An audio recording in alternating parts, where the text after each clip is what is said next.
Hello everyone, welcome to study IQ. Study IQ के इस video में हम एक बहुत इंपॉर्टेंट इशू पर बात करेंगे और वो है चकमा ट्राइब कंट्रोवर्सी। चकमा जनजाति, उस पर क्या कंट्रोवर्सी है, कौन है ये लोग, भारत में कहाँ से आए, ये सब हम देखेंगे और कौन कौन से राज्यों में कंट्रोवर्सी चल रही है उस पर भी हम विस्तार से नजर डालेंगे। अगर आप एसएससी, सीजीएल, यूपीएससी या बैंक पीओ की तैयारी कर रहे हैं तो हमारे पेन ड्राइव कोर्सेज उपलब्ध हैं। आप हमारी वेबसाइट पर जाकर ज़्यादा जानकारी ले सकते हैं। तो चलिए शुरू करते हैं। पहले तो ये मैंने लिया क्यों है, क्योंकि अभी अभी कंट्रोवर्सी ये हुई है कि भारत के मिजोरम के अंदर कुछ चकमा स्टूडेंट हैं, जो चकमा जनजाति के स्टूडेंट हैं, उन्होंने एग्जाम क्लियर कर दिया, लेकिन फिर भी उन्हें मिजोरम की सरकार ने एमबीबीएस सीट देने से मना कर दिया। यानी जो एमबीबीएस की सीट है मेडिकल कॉलेज में, वो 4 स्टूडेंट्स को देने से मना कर दिया, जबकि उन्होंने एग्जाम पूरे मेरिट के साथ क्लियर किया था।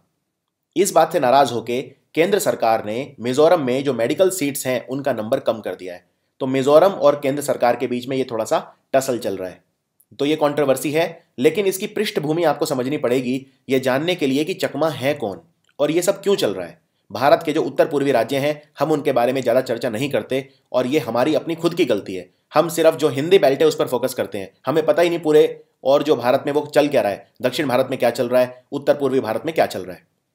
तो ये हमारा भारत है, हमारा देश, महान देश, और ये उत्तर पूर्वी राज्य हैं। अब ये 7 सिस्टर बोलते हैं, इन्हें 7 बहनें बोलते हैं। और ये है बांग्लादेश। ये जो देश डार्क किया हुआ है ये है बांग्लादेश।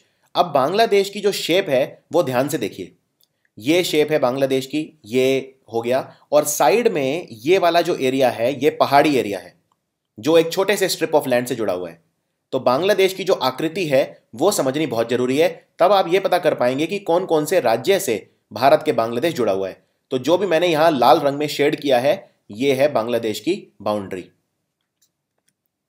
अब इसको मैं जूम करके दिखाता हूं। तो ये है भारत के उत्तर पूर्वी राज्य और ये है बांग्लादेश। यानी भारत का जो बॉर्डर है वो बांग्लादेश के, ये भी बांग्लादेश है साइड में। ये एरिया मैंने आपको दिखाया था, यहां पे आपको याद होगा। मैं इस एरिया की बात कर रहा हूं क्योंकि हमारा इसी एरिया से संबंध है बांग्लादेश के। ये पहाड़ी एरिया है जो, अब यहां पे देखिए ये वाला एरिया है। अब बांग्लादेश भारत से किस किस राज्य को टच करता है? ये है पश्चिम बंगाल, यानी बांग्लादेश का सबसे बड़ा बॉर्डर तो बंगाल के साथ ही है। तो ये पूरा बंगाल है यहां पे। ये बंगाल का जो चिकन नेक बोलते हैं जिसे, ये वो एरिया है, चिकन नेक ऑफ इंडिया। और फिर बांग्लादेश का ये छोटा सा बॉर्डर यहां पे आता है असम के साथ, फिर मेघालय के साथ बांग्लादेश का बॉर्डर है, और फिर दोबारा असम के साथ। क्योंकि असम की आकृति देखिए, पहले यहां बांग्लादेश से मिलता है, फिर ये मेघालय से, और फिर दोबारा असम यहां पे बांग्लादेश से मिलता है, और फिर त्रिपुरा, और यहां पर मिजोरम। और ये जो नीचे देश है ये है म्यांमार।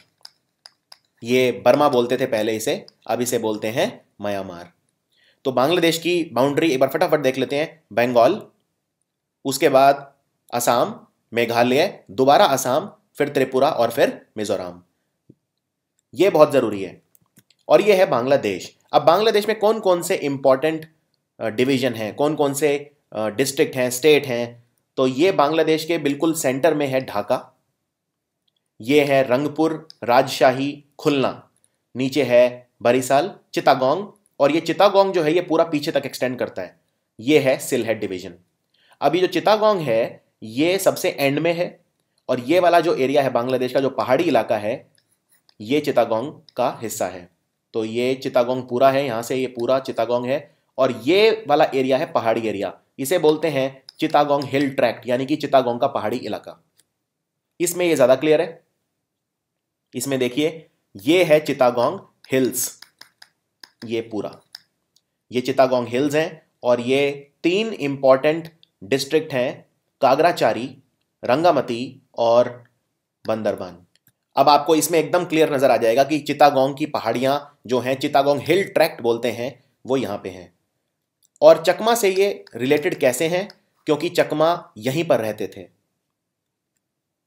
ये है चकमा जनजाति, यानी चकमा ट्राइब के लोग जो बांग्लादेश से भारत में आए, बांग्लादेश में भी रहते हैं, कुछ म्यांमार भाग गए दक्षिण के रास्ते से। अब इसकी विशेषता क्या है? चिटागोंग में मैं इतना छोटा इलाका क्यों देख रहा हूं जिसको बोलते हैं चिटागोंग हिल ट्रैक्ट? चिटागोंग हिल ट्रैक्ट में बहुत सारे ट्राइब रहते हैं, और ये जो एरिया है ये किस किस को टच करता है? चिटागोंग हिल ट्रैक्ट भारत को टच करता है और म्यांमार को टच करता है, दो ही देशों को टच करता है। लगभग 13,000 स्क्वायर किलोमीटर का एरिया है और 1984 तक यह सिर्फ एक डिस्ट्रिक्ट था, बहुत बड़ा, लेकिन उसके बाद इसे 3 भागों में बांट दिया गया। और डायग्राम में देख सकते हैं कागराचारी, दूसरा रंगामती और तीसरा बंदरबान डिस्ट्रिक्ट। तो चिटागोंग हिल ट्रैक्ट्स में 3 डिस्ट्रिक्ट हैं, कागराचारी, रंगामती और बंदरबान। बांग्लादेश में वैसे तो पहाड़ियां बिल्कुल नहीं है, बांग्लादेश पूरा समतल है यानी प्लेन है, लेकिन चिटागोंग हिल ट्रैक्ट ही एकमात्र बांग्लादेश का पहाड़ी इलाका है। चकमा जो है ये बुद्धिस्ट लोग हैं और ये जो बुद्धिज्म है ये और कहां पाया जाता है? लद्दाख में, सिक्किम, दार्जिलिंग, भूटान, श्रीलंका और बहुत ही कम जगह बची है अब जहां बुद्धिज्म साउथ एशिया में है, तो ये उनमें से है। भारत के अंदर जो बुद्धिस्ट लोग हैं वो रहते हैं लद्दाख में, सिक्किम, दार्जिलिंग, कुछ हद तक आप हिमाचल प्रदेश में देख सकते हैं, धर्मशाला, मैक्लोडगंज वगैरह में, भूटान और श्रीलंका। इसमें समझने वाली बात यह है कि जो बुद्धिज्म है वो भी कई तरह का होता है। जैसे फॉर एग्जांपल जो धर्मशाला में लोग रहते हैं हिमाचल प्रदेश में, वो जो बुद्धिज्म है वो अलग है, उसको बोलते हैं तिब्बतन बुद्धिज्म, जो तिब्बत से आया है, दलाई लामा जिसको लेके आए थे अपने साथ। अब इसकी बाउंड्री क्या है चिटागोंग हिल ट्रैक्ट की? तो डायग्राम में बड़ा क्लियर है। तो ये है चिटागोंग हिल ट्रैक्ट, ये मैं शेड कर रहा हूं। तो नॉर्थ में क्या हो गया? असम और त्रिपुरा। अब इसके ईस्ट यानी पूर्व में क्या हो गया? मिजोरम और म्यांमार का कुछ हिस्सा। और साउथ में हो गया म्यांमार का अराकान का जो पहाड़ी इलाका है वो, अराकान म्यांमार हो गया साउथ में। और चिटागोंग का जो डिस्ट्रिक्ट है, देखिए चिटागोंग तो बहुत बड़ा है, उसमें पहाड़ी इलाका ये है और ये पूरा क्या है? चिटागोंग का डिस्ट्रिक्ट वाला इलाका। तो चिटागोंग डिस्ट्रिक्ट हो गया इनके पश्चिम में यानी कि वेस्ट में। अब यहां पे कौन कौन से ट्राइब रहते हैं? हमारे काम के सिर्फ हैं चकमा और हजोंग, क्योंकि ये भारत में भाग के आ गए थे, लेकिन और भी ट्राइब रहते हैं यहां पे, जैसे मारमा, म्रो, बॉन, पंखू, ख्यांग इत्यादि। बहुत सारे, लगभग 12-13 तरह के ट्राइब रहते हैं और इन सबको मिला के बोलते हैं जुम्मा। जुम्मा का मतलब होता है वो लोग जो पहाड़ों पे रहते हैं, बांग्लादेश में उन्हें कहा जाता है जुम्मा। और इनमें सबसे ज्यादा जो नंबर है वो है चकमास का। चकमा का सबसे ज्यादा नंबर है जुम्मा में। तो अब मैं अगर वर्ड यूज करूं जुम्मा, तो समझ जाइए कि मैं चकमा की ही बात कर रहा हूं। कई जगह मैं वर्ड चकमा यूज करूंगा, कई जगह जुम्मा यूज करूंगा। एक मतलब जो जुम्मा है इनमें बहुत सारे ट्राइब हैं, लेकिन उनमें सबसे मुख्य है चकमा। और इनका जो धर्म है वो अलग है, क्योंकि बांग्लादेश में मुसलमान रहते हैं, इस्लामिक कंट्री है मेनली, लेकिन साथ साथ वहां चकमा भी रहते हैं और रिलीजन है, लेकिन वो माइनॉरिटी में है। ऐसे तो बांग्लादेश में हिंदू भी रहते हैं, लेकिन उनका नंबर काफी कम है। तो ये हर तरह से अलग है बांग्लादेश के बाकी इलाकों से। ये सबसे इंपॉर्टेंट चीज समझने वाली है। चकमा जो है ये बुद्ध हैं और बाकी बांग्लादेश में मुख्यतः इस्लाम है और बहुत ही कम हिंदू हैं। यानी कि अब आपको पहले 2 टर्म समझने पड़ेंगे। एक मतलब होता है इंडिजिनस और एक होता है नॉन इंडिजिनस। इंडिजिनस का मतलब होता है जो उसी जगह के रहने वाले लोग हैं, उसे बोलते हैं इंडिजिनस। और नॉन इंडिजिनस मतलब जो उस जगह के नहीं है या जो बाहर से आए हैं। अब हमारा जो इसमें कंट्रोवर्सी में जो इलाका है वो सिर्फ इतना है, ये पहाड़ी इलाका है जिसे बोलते हैं चिटागोंग हिल ट्रैक्ट। अब इसके अंदर जो लोग रहते हैं वो हो गए इंडिजिनस। तो इनमें कौन रहता है? चकमा, हजोंग इत्यादि, यानी जुम्मा लोग। यानी जुम्मा हो गए इंडिजिनस। और जो बाहर के लोग हैं, यानी जो पूरे बांग्लादेश में जो बचे हैं उसमें मुसलमान रहते हैं, वो कौन हो गए? Non indigenous. चकमा जो है ये थेरावाड़ा बुद्धिज्म को मानते हैं। देखिए मैंने आपको बताया था बुद्धिज्म कई तरह का होता है, तो इनमें 2 मुख्य है, एक है थेरावाड़ा बुद्धिज्म और दूसरा है महायान। थेरावाड़ा बुद्धिज्म आपको मिलेगा Sri Lanka, Thailand, Burma, Laos, Cambodia इत्यादि। महायान बुद्धिज्म मिलेगा चाइना, ताइवान, जापान, कोरिया, कुछ हिस्सा मंगोलिया का इत्यादि। यानी जो थेरावाड़ा बुद्धिज्म है वो जनरली साउथ एशिया में है और महायान बुद्धिज्म जनरली नॉर्थ में है। थेरावाड़ा बुद्धिज्म जो है वो पाली में अपनी वो पढ़ते हैं, सारा जो स्क्रिप्ट वगैरह है वो सब पाली में है। महायान जो है वो जनरली संस्कृत में है। हालांकि दोनों बुद्धिज्म में एक ही बात कही गई है, 4 नोबल ट्रुथ्स की और 8 फोल्ड पाथ की। बोधिसत्वा का मतलब होता है जो बुद्ध धर्म का पाथ होता है उसे बोधिसत्वा बोलते हैं। यानी देखिए 2 चीजें होती हैं, अगर आप बुद्ध धर्म को मानते हो तो जो पाथ होता है उसे बोलते हैं बोधिचीता, और बाद में जब आप बुद्ध भगवान जैसे बन जाते हो, जो अल्टीमेट टारगेट है वो है बोधिसत्वा, यानी बुद्ध बनना, वो है बोधिसत्वा, और पाथ को बोलते हैं बोधिचीता। अब जो महायान बुद्धिज्म है वो ये कहता है कि आप संसार का भी भला करो पहले और फिर आप लिबरेशन यानी मोक्ष प्राप्ति की तरफ जाओ। यानी महायान बुद्धिज्म में संसार का भी भला करो, और थेरावाड़ा बुद्धिज्म ये कहता है कि आप सबसे पहले मोक्ष की तरफ जाओ, संसार वगैरह छोड़ो, क्योंकि अगर संसार में फंस गए तो फंस गए। तो ये कुछ आपको आइडिया होना चाहिए कि बुद्धिज्म भी कई तरह का होता है। अब कहानी आगे बढ़ती है। कहानी कहाँ से आगे बढ़ती है? देखिए, ये अच्छे भले लोग रह रहे थे यहाँ पे पहाड़ों में, जुम्मा लोग रह रहे थे। अब अंग्रेजों ने कब्जा कर लिया। अब याद होगा आपको, ये बांग्लादेश तो पहले भारत का हिस्सा था, ये सब एक थे। तो 1860 में जो ब्रिटिश थे उन्होंने कब्जा कर लिया बांग्लादेश के ऊपर, जिसे हम आज बांग्लादेश कहते हैं। तो भारत के ऊपर भी कब्जा कर लिया, आपको पता ही है, ईस्ट इंडिया कंपनी आई और उसमें हम नहीं जाएंगे।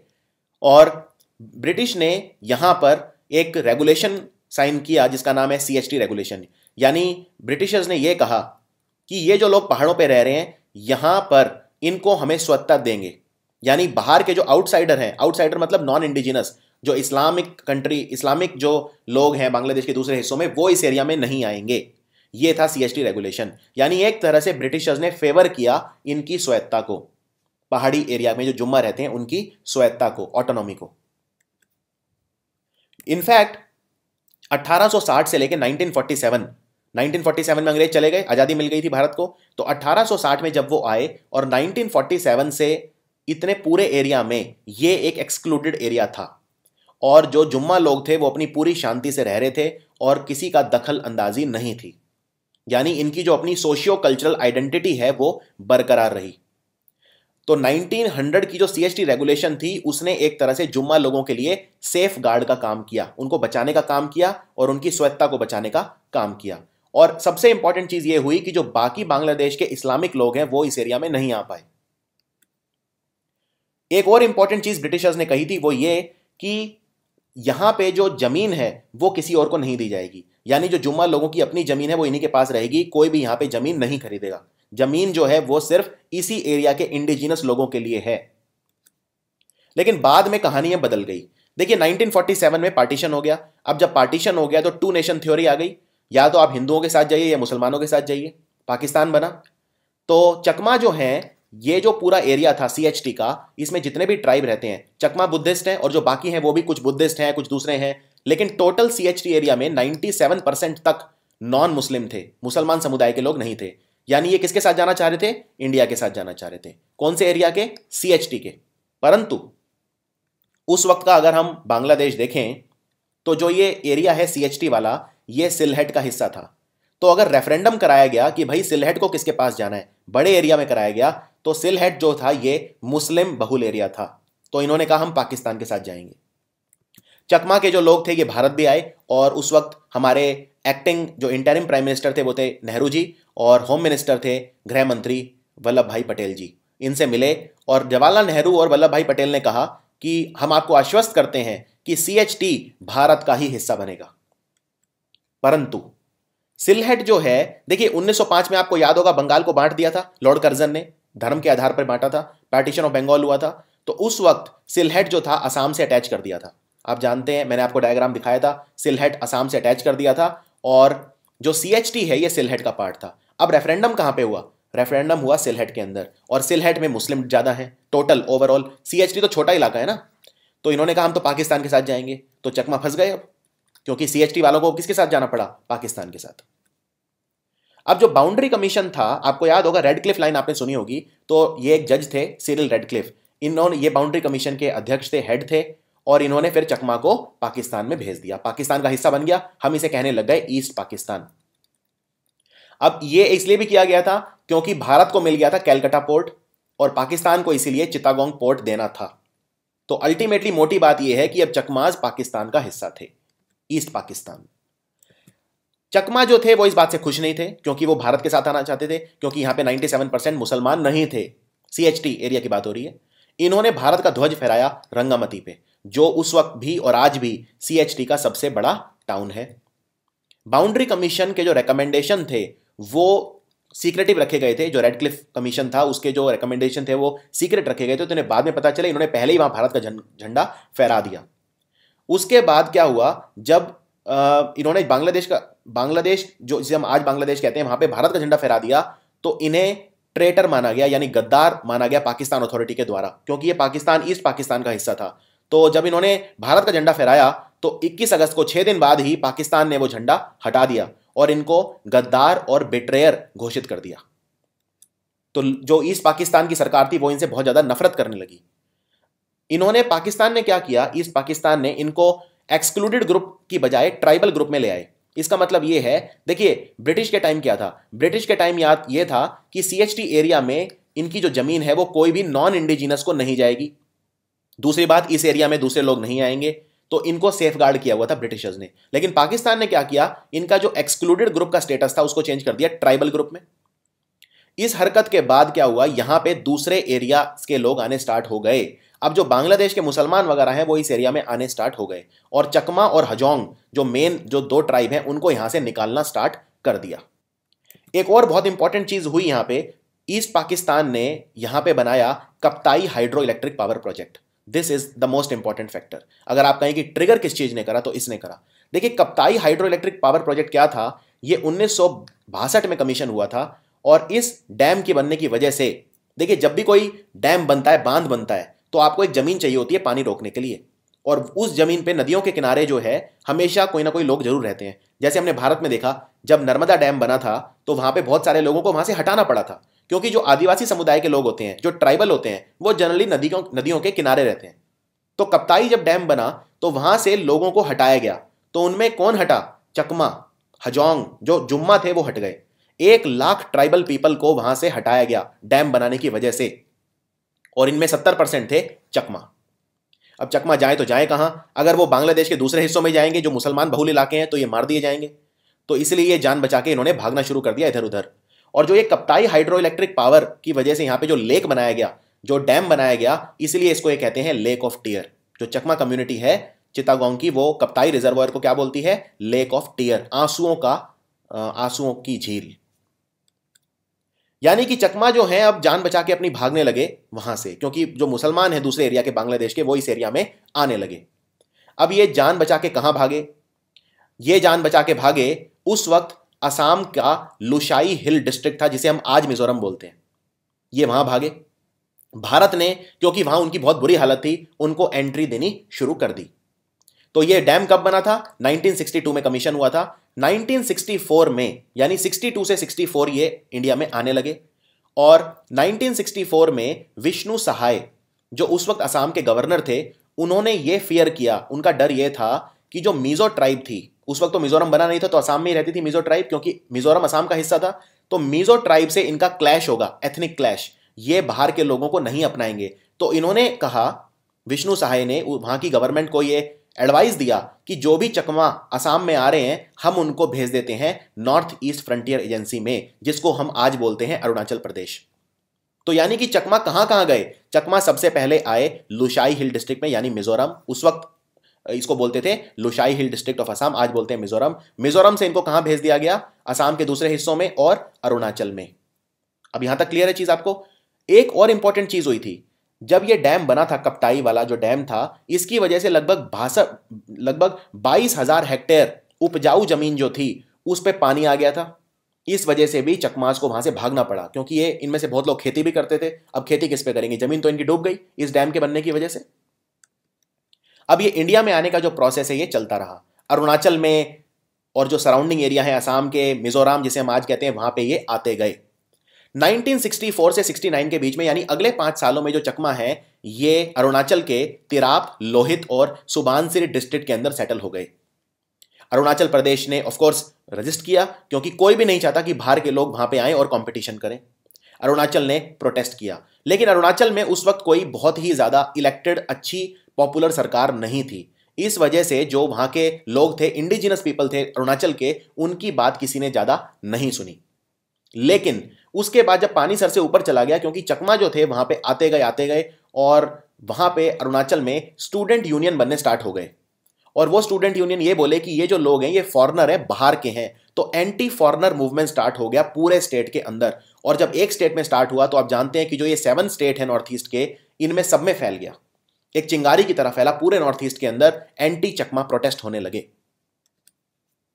अब जो चकमा है, ये असम, त्रिपुरा, मिजोरम में इनको सिटीजनशिप राइट मिल गए, और इनको एक स्केड्यूल्ड ट्राइब एसटी रिकॉग्नाइज किया गया।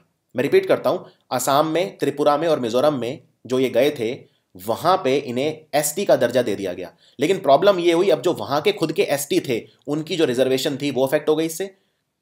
अरुणाचल प्रदेश के अंदर क्या हुआ, अरुणाचल प्रदेश के अंदर वहां के जो लोग थे उनमें सबसे ज्यादा रोष था चकमास को लेकर, क्योंकि देखिए अरुणाचल जो है ये भारत के अंदर जैसे कश्मीर है, कश्मीर को एक हमारा कॉन्स्टिट्यूशन अलग राज्य का दर्जा देता है, अरुणाचल को भी एक अलग राज्य का दर्जा मिला हुआ है, यानी उसको लीगल प्रोटेक्शन मिली हुई है, कॉन्स्टिट्यूशनल प्रोटेक्शन मिली हुई है। यानी अरुणाचल में फॉर एग्जाम्पल आप जमीन नहीं खरीद सकते। तो चकमा वगैरह जब वहां पे सेटल होने लगे तो अरुणाचल के जो लोग थे उनके मन में यह डर आया कहीं ये यहां पे जमीन खरीदने लग गए तो क्या होगा, या अगर इनको वोटिंग राइट दे दिए। देखिए जब किसी भी समुदाय को वोटिंग राइट मिल जाते हैं तो वो पावरफुल हो जाती है, क्योंकि पॉलिटिशियन फिर उन्हें वू करना स्टार्ट कर देते हैं, उनकी डिमांड को मानना स्टार्ट कर देते हैं। तो वहां पे जो प्रोटेस्ट थे बहुत ही ज्यादा बढ़ गए अरुणाचल के अंदर। अरुणाचल के लोगों को यह लगा कि हमारा जो स्टेट है नॉर्थ ईस्टर्न फ्रंटियर एजेंसी, हमारा स्टेट एक डंपिंग ग्राउंड की तरह यूज हो रहा है कि भाई कहीं से भी रेफ्यूजी आए अरुणाचल भेज दो। और असम के गवर्नर ने भी यही किया था। असम के गवर्नर ने क्या बोला था, अरुणाचल के अंदर काफी जमीन वेकेंट है, क्योंकि अरुणाचल प्रदेश का 70% से ज्यादा भाग जंगल है, तो उन्होंने कहा वहां पे काफी जमीन है, आप वहां चले जाओ। तो इनको अरुणाचल में जबरदस्ती भेजा गया था। अब क्या हुआ देखिए, अब बांग्लादेश 1971 की बात है, बांग्लादेश आजाद हो गया, बांग्लादेश बन गया, ईस्ट पाकिस्तान खत्म, अब बांग्लादेश बन गया। तो चकमास ने क्या किया, अपने अधिकारों के लिए लड़ना स्टार्ट करा। लेकिन ये जो लड़ना था अब ये शांतिपूर्वक नहीं रहा, इन्होंने अब गन्स उठा ली, हथियार उठा लिए। जैसे भारत में भी आपने देखा होगा नक्सल थे, नक्सल जो हैं उन्होंने हथियार उठा रखे हैं। इसी तरह बांग्लादेश में जो इन्होंने अपनी एक कम्युनिटी बना दी, एक अपनी आर्मी बना दी खुद की, जिसका नाम है शांति बाहिनी। शांति बाहिनी किसके लिए लड़ रही है, चकमा के अधिकारों के लिए, वहां की सरकार से, बांग्लादेश की सरकार से। और इन्होंने आर्म्ड स्ट्रगल स्टार्ट कर दिया, हथियार उठा लिए। इन्होंने बहुत कोशिश की वहां की जो सरकार है उससे नेगोशिएट करने की, लेकिन वहां की सरकार ने इनकी बात नहीं मानी। और बात मानना तो छोड़िए, वहां अब इन्होंने हथियार उठा लिए तो बांग्लादेश की जो सरकार है वो भी कम नहीं है, उन्होंने अपनी आर्मी भेजी और इनका कत्लेआम करा। इनफैक्ट 1986 में वहां के जो प्रेसिडेंट हैं हुसैन मोहम्मद इरशाद, उन्होंने खुद बांग्लादेश की पार्लियामेंट को कहा कि 1000 से ज्यादा चकमा मारे जा चुके हैं वायलेंस के अंदर। ये वायलेंस चलती रही और पूरे बांग्लादेश में एक एंटी चकमा एक जो सेंटिमेंट है वो बढ़ गए। बांग्लादेश के लोग पहले ही इन्हें गद्दार मानते थे, तो इनके खिलाफ और ज्यादा अब जो आर्मी थी, मिलिट्री थी, वो इन पे हावी हो गई। ये अब अपनी जान बचा के फिर और भागे। 1987 में 45,000 ये चकमा और हजोंग और आ गए भारत में, त्रिपुरा के अंदर, सिर्फ 15 दिन के अंदर जान बचा के भागे।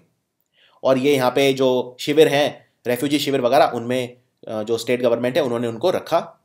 ये जब आए तो इन्होंने बताया कि बांग्लादेश की जो आर्मी है वो इनके साथ रेप करती है, मर्डर करती है, इनका डिस्प्लेसमेंट हो रही है, इन पे अत्याचार करती है, उत्पीड़न होता है, मानवाधिकारों का हनन होता है। ये सब इन्होंने अपनी स्टोरी इंडिया में आके सुनाई। अब इसमें समझने वाली बात यह है, जब आर्म्ड स्ट्रगल हो गया तो आर्म्ड स्ट्रगल शांति बाहिनी के द्वारा था। इन्होंने कॉम्प्रोमाइज करने की कोशिश करी थी उस वक्त, यानी 1972 में शेख मुजीबुर रहमान के साथ, जो बांग्लादेश के प्रीमियर थे उस वक्त। लेकिन शेख मुजीबुर रहमान उनको बोले गुस्से में कि मैं तुम्हारी कोई बात नहीं मानूंगा, तुम जाके बंगाली बन जाओ। इतना ही नहीं, उन्होंने आर्मी भेज दी चकमास को खत्म करने के लिए। चकमा, हजोंग, जो भी CHT एरिया था उसमें तो काफी इनका ऑपरेशन हुआ, आर्मी के द्वारा काफी इन पे अत्याचार किए गए। इसके अलावा शेख मुजीबुर रहमान का कत्ल हो गया, असैसिनेशन हो गया, अगस्त 1975 में इनका मर्डर कर दिया गया। उसके बाद तो इनके ऊपर और ज्यादा, जैसे आर्मी का और ज्यादा ऑपरेशन स्टार्ट हो गया। चकमास ने पूरी कोशिश करी कि बांग्लादेश की जो सरकारें हैं उनके साथ बात करो, वार्ता करो। 1985 से 1989 में जनरल इंशाद गवर्नमेंट के साथ कोशिश करी, बेगम खालिद जिया लेड BNP गवर्नमेंट के साथ कोशिश करी अगले 5 सालों में। Finally Sheikh Hasina lead Awami league government बनी थी 1996-97 में, वो इनकी बात मान गए और इन्होंने साइन किया CHT अकॉर्ड। अब आपको याद होगा कि जो CHT अकॉर्ड है, सबसे पहले ब्रिटिशर्स ने साइन किया था, और CHT अकॉर्ड का मतलब यह था कि हम आपके अधिकारों की रक्षा करेंगे, यानी जो चकमा है हम आपके अधिकारों को बचाएंगे, आपके यहां दूसरे जो एरिया के लोग हैं वो नहीं आएंगे। तो ये फाइनली साइन हो गया। अब जब ये साइन हुआ तो इसमें मुख्य बात यह थी कि वहां की सरकार ने भी शर्त रखी चकमास के पास। उन्होंने कहा आप अपने हथियार डाल दो, हम आपके जो अधिकार हैं आपको देंगे, आपकी जो जमीन है वो आपको वापस देंगे और आपको स्वायत्ता देंगे, ऑटोनॉमी देंगे।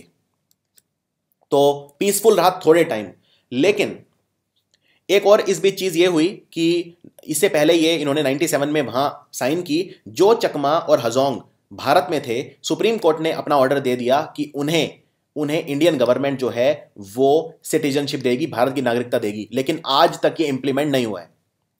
तो 97 में जब ये पीस डील साइन हो गई बांग्लादेश की सरकार के साथ, तो भारत के जो चकमा रेफ्यूजी थे उनको भारत की सरकार ने भी कोशिश की उनको वापस भेजो अब, क्योंकि अब इनकी सरकार इन्हें अपनाने के लिए दोबारा तैयार हो गई है। तो 2003 में बहुत सारे रेफ्यूजी जो थे उनको वापस भेज दिया। लगभग 65,000 रेफ्यूजी थे जो त्रिपुरा से बांग्लादेश वापस चले गए, चकमा और हजोंग रेफ्यूजी। लेकिन जब वो वहां वापस गए तो वहां की सरकार ने इनका ढंग से ख्याल नहीं रखा, इनको उतने अधिकार नहीं दिए, यानी जो CHT अकॉर्ड साइन किया था उसका सम्मान नहीं किया। अब ये जो कंट्रोवर्सी चल रही है ये क्या है? देखिए कंट्रोवर्सी ये है, सेंटर वर्सेस स्टेट चल रही है मेन लड़ाई। सेंटर वर्सेस स्टेट क्या है? आपको याद होगा 1996 में सुप्रीम कोर्ट ने कहा था उनको सिटीजनशिप दे दो। अब सिटीजनशिप कैसे दे दें? अरुणाचल में जो सरकार है वो कैसे दे दे सिटीजनशिप? वहां के जो लोकल लोग हैं वो सरकार गिरा देंगे। तो अरुणाचल में, त्रिपुरा में, मिजोरम में, जो भी नॉर्थ ईस्ट में जहां जहां चकमा है उनके खिलाफ चकमा गो बैक के नारे लग रहे हैं। जगह जगह student union, NGO, local political party वहां की वो चकमास के खिलाफ आवाज उठा रही है। वो ये कह रही है कि ये हमारे अधिकारों के ऊपर अतिक्रमण करेंगे। और फॉर एग्जाम्पल 1995 में क्या हुआ था, कांग्रेस गवर्नमेंट थी वहां पे, जेजोंग अपांग, उन्होंने थ्रेटन किया कि मैं रिजाइन कर दूंगा, जो सेंटर है उसे रेफ्यूजीज को यहां से पूरा हटाना पड़ेगा। लेकिन जो सेंट्रल गवर्नमेंट है वो बोली हम तो चकमास को वैसे वापस नहीं भेज सकते, वहां से रिलोकेट नहीं कर सकते। तो इस तरह से सेंटर वर्सेस स्टेट जब से चल रहा है। अब भारतीय जनता पार्टी की जो सरकार है वो अरुणाचल में है, और जो रिलीजियस माइनॉरिटी हैं, नरेंद्र मोदी जी ने क्या कहा 2014 के अंदर कि किसी भी देश में, मैं रिपीट करता हूं, किसी भी देश में अगर कोई भी हिंदू रेफ्यूजी है वो भारत आ सकता है। तो इन्होंने एक एक्ट पास करा, सिटीजनशिप अमेंडमेंट बिल 2016। इसके तहत सिर्फ हिंदू पे अप्लाई होती है ये, बुद्धिस्ट, जैन, सिख, पारसी और क्रिश्चियन, मुस्लिम्स पे अप्लाई नहीं होती है। तो इन्हें भारतीय नागरिकता बनानी आसान कर दी। पहले 11 साल रहना पड़ता था तब इंडियन सिटीजनशिप मिलती थी इन्हें, अब वो घटा के 6 साल कर दी। तो ये बीजेपी की सरकार लेके आई ये बिल। सिटीजनशिप एक्ट जो 1955 का है वो इन्होंने चेंज किया, रिलीजियस माइनॉरिटीज को सिटीजनशिप मिलना आसान कर दिया। लेकिन समझने वाली बात यह है, इस रिलीजियस माइनॉरिटी में मुस्लिम नहीं है, बाकी सारे माइनॉरिटी हैं, जैसे हिंदू, बुद्धिस्ट, जैन, सिख, पारसी, क्रिश्चियन इत्यादि। खासकर अफगानिस्तान, बांग्लादेश और पाकिस्तान में, क्योंकि यहां पे इनका सबसे ज्यादा बुरा हाल है। अफगानिस्तान, बांग्लादेश और पाकिस्तान में क्या है कि जो माइनॉरिटी हैं उनका बहुत कत्लेआम होता है। इसलिए नरेंद्र मोदी सरकार ने यह डिसीजन लिया। 2015 में सुप्रीम कोर्ट ने डेडलाइन दे दी। सुप्रीम कोर्ट ने कहा कि जो चकमा और हिंदू हजोंग रिफ्यूजी हैं अरुणाचल में, उन्हें तुरंत सिटीजनशिप दे दो। यानी कि जो 1996 की इनकी रूलिंग थी उसको रीइंफोर्स किया सुप्रीम कोर्ट ने। सेंटर को बड़े ही कठोर शब्दों में कहा अभी तक सिटीजनशिप इन्हें क्यों नहीं मिली, तुरंत इन्हें, जो चकमा और हजोंग है, इन्हें अरुणाचल में सिटीजनशिप दे दी जानी चाहिए। तो 2015 से जो चकमास के खिलाफ प्रोटेस्ट हैं अरुणाचल में बहुत ज्यादा तेज हो चुके हैं। तो मैंने आपको वीडियो के स्टार्ट में क्या बताया था कि जो मिजोरम है, मिजोरम में चकमास के स्टूडेंट जो हैं उन्होंने MBBS की सीट का एग्जाम क्लियर कर लिया, पर मिजोरम की सरकार ने सीट नहीं दी, और ये हर नॉर्थ ईस्ट के स्टेट में चल रहा है। अरुणाचल के अलावा मिजोरम में बहुत ज्यादा इनके खिलाफ प्रोटेस्ट चल रही हैं। इनको चकमा फॉरेनर बोला जा रहा है, और जो ट्राइबल ग्रुप है मिजोरम के, अपने जो लोकल ट्राइबल ग्रुप है, वो कह रहे हैं कि इनका नंबर बढ़ता जा रहा है। इनफैक्ट अब चकमास का नंबर 1 लाख क्रॉस कर गया है। ये कुछ 5-6 हजार थे जब आए थे, अब इनका नंबर 1 लाख से ज्यादा हो चुका है। और ये अब कह रहे हैं हमें एक अलग जमीन चाहिए, अपना अलग राज्य चाहिए जिसका नाम है चकमा लैंड, और इसको यूनियन टेरिटरी बना देना चाहिए। चकमा लैंड, जैसे गोरखा लैंड है उसकी डिमांड हो रही है, इसी तरह से ये अब अपना चकमा लैंड जो है ये इसकी मांग कर रहे हैं।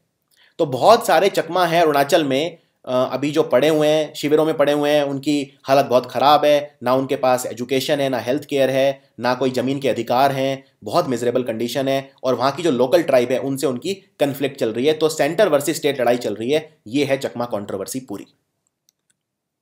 अब एक आपको एग्जाम्पल देता हूँ कि जो बांग्लादेश में क्या हुआ पिछले कुछ सालों में।